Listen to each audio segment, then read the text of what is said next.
আপনারাও তো সেদিন মানে বলতেছিলেন যে ফিউচার দেখে রাখছিল, তারা ফিউচার 22 সালের বিশ্বকাপ দেখে রাখছিল, 86 বিশ্বকাপ দেখে রাখছিল। তারা পয়েন্ট অফ হচ্ছে এখানে যে আমরা টিনে কাপ নেই কেন, কারণ তাদের একটু লজ্জা কম আছে, কারণ আর্জেন্টিনা কখনো টিনে কাপে খেলা করে না। আচ্ছা আপনারা ওই সময় মানে আপনারা কি ওই সময় ভবিষ্যৎ জানলে ভবিষ্যতে ওয়ার্ল্ড কাপ হয়ে যাবে? আমরা এই জন্য তাদেরকে বলেছি যে আপনারা দাদারা যে মানে তিনটা নিয়েছিল, আপনারা তো সেই ঐতিহ্য ভুলতে পারেন না। সেই ঐতিহ্যগুলোকে আপনার মানে ভীমবাদ দিয়ে ধুয়েন যে টিমগুলোকে পরিষ্কার হয় কিনা। আমরা তো টিনে কাপ নিয়ে আলোচনা করি না, আমরা তো ওয়ার্ল্ড কাপ নিয়ে আলোচনা করি না, আমরা বর্তমানে আলোচনা করি। আপনাদের মতো দাদারাই যে দিয়ে গেছে সেই সম্পত্তি নিয়ে আলোচনা করি না। আমরা আমাদের নিজের পায়ে দাঁড়াইয়া আমাদের নিজের রোজগারের টাকা দিয়ে আমরা নিজে কিছু করতে জানি, আমরা দাদা সম্পত্তি নিয়ে আলোচনা করি না। তাদের চক্ষুলো যারা একটু কম, হচ্ছে এই কারণেই তাদের যে মানে আইডল যারা বলে নেইমার যারা বলতেছে, ও তো সারাদিন মানজা ধরে দাঁড়ায় থাকে।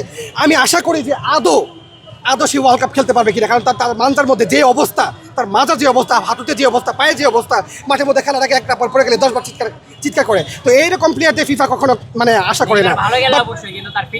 তার ফিটনেস ভালো না এবং কি আমি চিন্তা করি খারাপ বলে আর্জেন্টিনার প্লেয়ার, আরেকজন আর্জেন্টিনার প্লেয়ার নেইমারের ভালো বলে। আপনারাই দেখেন হিপোক্রেসি করে আর্জেন্টিনার দর্শকদের মধ্যে। আপনারাই দেখেন এই ব্রাজিল এদিকে আসো। আপনারাও তো সেদিন মানে বলতেছিলেন যে কি বলে, একটু আগেও তো বললেন যে মেসি খুব ভালো খেলাইছে বা আফসেট কিনা। আমাদের কথা হচ্ছে কি যে আমরা সত্যকে স্বীকার করতে জানি। সেটা দিচ্ছেই না। না আমি বিশ্বকাপে ওই সময় তো ভালো খেলেই জিতছে, তাই না? টিনের কাপ নিচেও তো ভালো খেলেই, তাই না? ওই সময় তো ভালো খেলতে আপনাদেরকেও নিষেধ করে নাই, ওই সময় টিনের কাপ যে নিছি, মানলাম টিনের কাপ নিছি, ওই সময় তো আর্জেন্টিনা ছিল, তারাও ভালো খেলতে পারতো। বাপদাদারা ছিল, বাপদাদারা নিছে, সেটা নিয়ে গর্ব করি। এমনকি বাপদাদার ফেলাই দেবো, আমি কি আমার বাপরে ভুলে দেবো? আমি কি আমার দাদারে ভুলে যাবো না? তারা রিসেন্টলি একটা নিছে, আলহামদুলিল্লাহ ভালো। স্মৃতি সবসময় স্মৃতি নিজের কাছে। পাঁচটা নিছি, টিনের কাপ হোক, ওয়ার্ল্ড কাপ হোক। তারা তো ওয়ার্ল্ড কাপ প্রায় ভবিষ্যতে যে ওয়ার্ল্ড কাপ হবে, এটা এই যে আগের জুলিয়ান ট্রফি থাকবে না, এটা তো তারা জেনে বসেছিল না যে আমি এটা নিব না, আমরা ওয়ার্ল্ড কাপ নিব, যে আমরা জুলিয়ান টিনের ট্রফি আমরা নিব না। তারা ওই সময়ের ওইটাই বিশ্বকাপ ছিল, সেটারই তারা মূল্য দেয় না। এই হচ্ছে আর্জেন্টিনার ফ্যান। এই যে কথাটা ঘুরে ঘুরে একই হয়ে গেল, যে আমরা টিনে কাপ কেন নিতে চাই নাই, আমরা হ্যান্ড করি না কেন। ওই যে একটা কথা বলে দিচ্ছি, আমরা তো টিনে কাপের জন্য আশা করি না।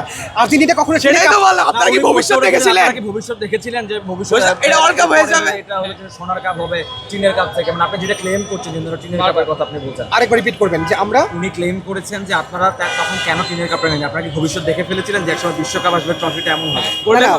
মানুষ তো সামনের দিকে ভালো কিছু করার জন্য একটা স্পৃহা, আশা, আকাঙ্ক্ষা বা সংকল্প ইচ্ছা করতেই পারে। আপনিও করতে পারেন। আজকে আমাদের যে ম্যাচটা হয়েছে, আমরা আশা করি যে মানে এই মানে কেপ ভার্দের সাথে আমরা এইরকম ম্যাচ আশা করি নাই, মানে এত 119 মিনিট খেলতে হবে এটা আমরা আশা করি নাই। পরবর্তীতে আমরা এতটুকু আশা করব যে পরবর্তীতে মেসি বা তার যার টিমটা রয়েছে তারা আরেকটু ভালো কিছু করবে, যে 90 মিনিটের মধ্যে ভালো একটা রেজাল্ট আশা করবে। কারণ যারা গতবার কাপ নিয়েছে, মানে র্যাঙ্কিংয়ে ফার্স্ট পজিশনে আছে এবং 1.63-এর মধ্যে আছে, তারা কখনো 119 মিনিট খেলে না। বাট পরিস্থিতি, এটা তো মাঠের খেলা, এটা তো আমি আর আপনি মানে ওই মুখের কথা তো আলোচিত হয়ে যাবে না। আমাকে আপনাকে মাঠের যোগ্যতা এবং পায়ের যোগ্যতা খেলাটাকে রিপ্রেজেন্ট করতে হবে। সেক্ষেত্রে মানে তারাও ভালো খেলেছে। আজকে আমি যা বলবো যে আর্জেন্টিনা যেমন ভালো খেলেছে, তারা প্রতিপক্ষ, যারা দুর্বল, আমরা একটা কথা আছে, প্রতিপক্ষকে কখনো দুর্বল ভাবা যাবে না। বাট আমরা তাদের খেলার প্রতি অনেকটা মানে খুবই কী বলবো, তাদের খেলাতে আমি ফ্যান হয়ে গেছি। তারা খুব ভালো খেলেছে। আশা করবো যে আমাদের টিমটাও আলহামদুলিল্লাহ সামনের ম্যাচগুলোতে আরও স্ট্রং এবং আরও ভালো কিছু পারফরমেন্স আশা করবে। শিওর। ব্রাজিল সমর্থকদের মন খারাপ কেন? ওমা, আপনি বুঝতে পারেন না, তাদের তো অন্তর্জালা, ওবায়দুল কাদের মতো তাদের তো অন্তর্জালা হয়ে গেছে ভাই, তাদের তো অন্তর্জালা হয়ে গেছে।